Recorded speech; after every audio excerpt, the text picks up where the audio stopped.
Klarifikasi remaja Aceh terkait video viral dirinya disebut gangguan saraf gara-gara main game. Seorang remaja di Aceh yang viral karena disebut mengalami gangguan saraf akibat terlalu banyak bermain game online angkat bicara. Dalam sebuah video yang beredar ia menyampaikan klarifikasi terkait video viral dirinya di media sosial. Video yang diunggah pertama kali oleh akun YouTube bernama Apa Kate itu memperlihatkan remaja kelahiran tahun 2007 itu menjelaskan bahwa dia sakit bukan karena bermain game online. Assalamualaikum warahmatullahi wabarakatuh, sekarang saya mau kasih informasi kepada kawan-kawan semua, bahwa saya sakit bukan gara-gara main chip domino, game online, ujar pria tersebut menggunakan bahasa daerah Aceh, seperti dilihat di video pada Rabu, tanggal 17 Maret tahun 2021. Dia mengaku bahwa dirinya sakit diduga akibat penyakit roh, dalam bahasa Aceh merampok. Selain itu, remaja tersebut mengatakan kepada para netizen sudah salah sangka. Dia mengakui pernah bermain game online.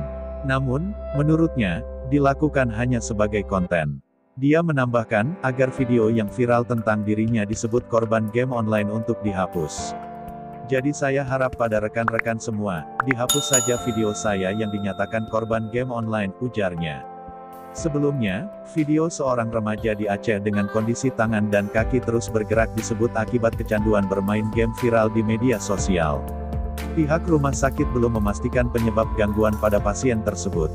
Dalam video yang viral itu, Selasa tanggal 16 Maret tahun 2021, remaja tersebut duduk di atas kursi panjang bersama seorang pria dan wanita. Tangan dan kaki remaja tersebut tampak terus bergoyang-goyang, secara tidak beraturan. Direktur Rumah Sakit Umum Daerah RSUD, Dr. Zubir Mahmud, Aceh Timur, Dr. Edi Gunawan mengatakan remaja tersebut dibawa berobat ke polis saraf di rumah sakit tersebut pada Senin, 15/3 kemarin. Pihak rumah sakit merujuk pasien itu ke Rumah Sakit Umum Daerah Zainal Abidin, RSUD ZA, Banda Aceh.